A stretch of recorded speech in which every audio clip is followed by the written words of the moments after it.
Hello नमस्कार, रूपा Jagtap recipe आणि blog मध्ये आपलं सर्वांचं खूप खूप स्वागत। आज आपण नाश्त्यासाठी उपमा बनवतोय। इथे आपण छान रवा भाजून घेतलाय बघा, पाव किलो रवा अर्धा किलो रवा भाजून घेतलाय।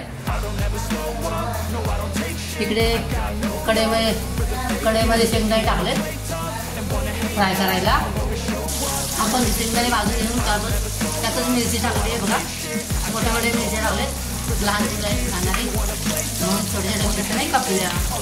आता आपण छान मिरची भाजी टाकायचंय, तो पण छान भाजून घ्यायचंय।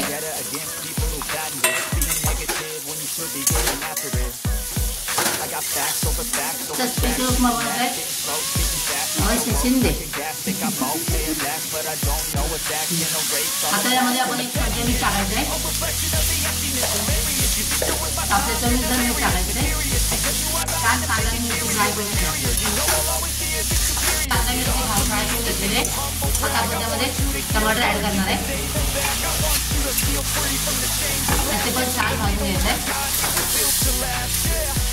आपण शेंगदाणे फ्राय करून घेतल्यानंतर राई आणि जिरे आणि कढीपत्ता टाकलेला होता।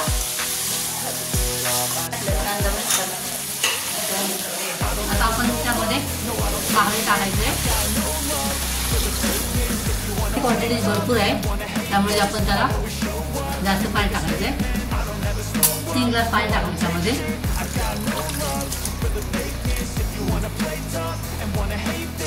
या पाण्याला बघा छान उकळी आलेली आहे।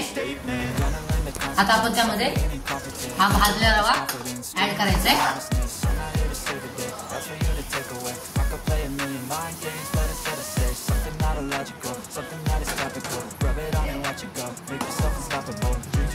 आणि छान हलवायचा आणि जरा झाकून ठेवायचा, म्हणजे तो रवा चांगला फुलेल।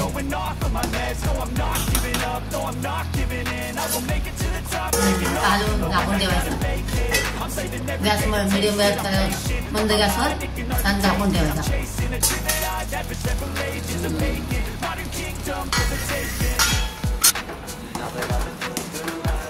आता छान खुल्ला खुल्ला उपमा तयार होणार आहे। कोण कोण उपम्यामध्ये हळद पण टाकतं, पण आम्हाला नाही आवडत।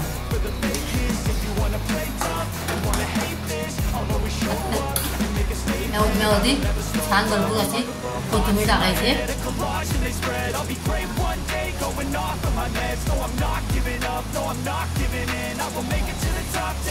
आणि गॅस बंद करून आपण अजून 5 मिनिट झाकून ठेवायचंय। अशा प्रकारे थांबल का तयार झालंय बघा उपमा। शिरा बोलले मी। अशा प्रकारे आपला उपमा, सुंदर उपमा तयार झालेला आहे। मी तुम्हाला प्लेटमध्ये देते दाखवायला खायला। आपली रेसिपी तुम्हाला आवडली असल्यास लाईक आणि सबस्क्राईब करा। नवीन असाल तर सबस्क्राईब नक्की करा। पुन्हा परत भेटूया एका नवीन रेसिपीचं। तोपर्यंत बाय, थँक्स फॉर वॉचिंग। उन्हाळ्याचे दिवस आहेत, भरपूर पाणी प्या, मस्त खा आणि स्वस्थ राहा।